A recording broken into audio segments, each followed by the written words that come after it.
All right, let's return to the government's plan on fuel announced today. Joining me live is Assistant Defence Minister Peter Khalil.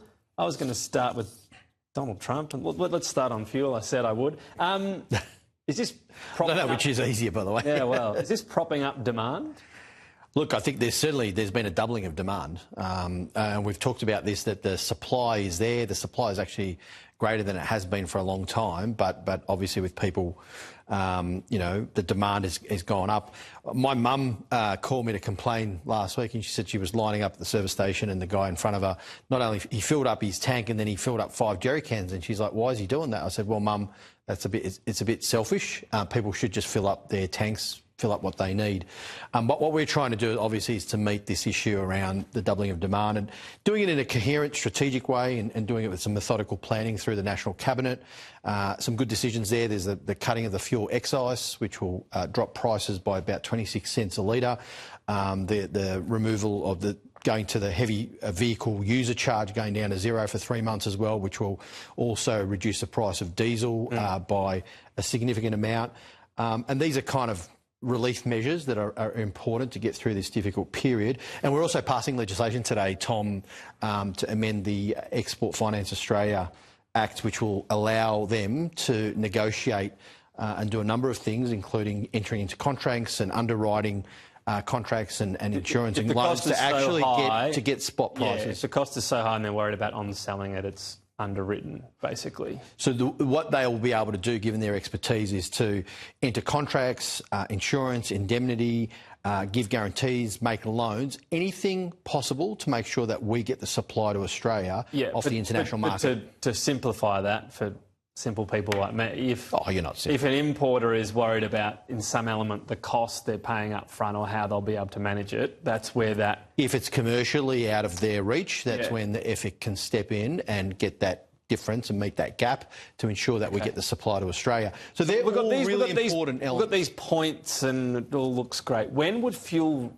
Was that discussed? Do we know when fuel rationing would start? Because you've got, if you're going to step out all these possible elements, the last one is sort of reserving fuel for critical uses. So is that rationing, and when does that come up? Well, there it is, point 4. You're looking at my notes. Can I look at your questions? Yeah, is that allowed? Have a look. Thank you. No, I think the important point for the public to know is that there are 39 days of petrol fuel available in reserve. I think 31 or 32 for diesel and jet fuel, about 31 or 32 as well. So there's a significant amount of strategic reserve in Australia. As we've said all along, the supply is there, but when you have these big percentages of increase in demand, obviously we have to deal with that issue and also the distribution of that fuel, because the spot market is where you get the regional centres get a lot of that, so we're trying to address that as well. So look, when we see, though, the number of days of fuel, frankly, to the average Australian, it's meaningless. At what point, so put some meaning on it, at what point would we need rationing or something along those lines? Well, when they get down to what? We don't know. We know there's a war on. We know it has an impact on the global economy. It has an impact on Australia as well. We're part of the global economy. What we don't know is when this will end. Obviously, it's having an impact on the movement of crude oil out of the Straits of Hormuz.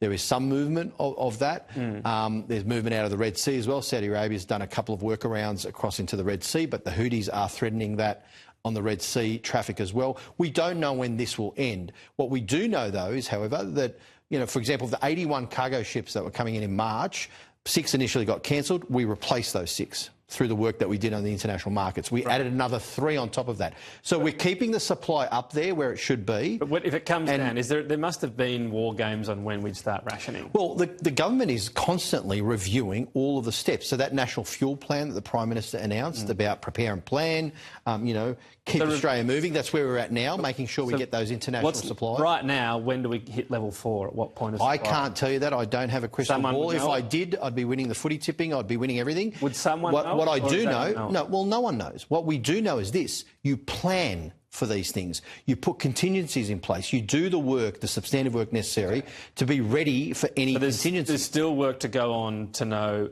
at what point our reserves would need to get to to need rationing. That's not the side. Well, at the moment, as I said, we're at stage 2 of that national fuel plan where we're keeping Australia moving. We're making sure that we're keeping the supply coming in. Okay. It's dependent upon a lot of variables, including how long this war goes in the Middle East. Will we accept, or do we have oversight on any Russian-produced oil? I'm not sure of that as far as accepting Russian fuel. We've got sanctions against Russian fuel, so I understand that there's been some movement of Russian fuel through third parties and so on, and we're keeping an eye on all of that to maintain our commitment to sanctions against Russia. If it comes between running out or having Russian fuel, what choice will we take? Well, you're making a very simplistic either or. What we do know is that there are fuel supplies that we are working towards ensuring that we get into Australia on the international market by doing things like having EFIC be able to do those negotiations. That's a very good step to ensure those supplies come into Australia, whether it's crude and the refined product as well.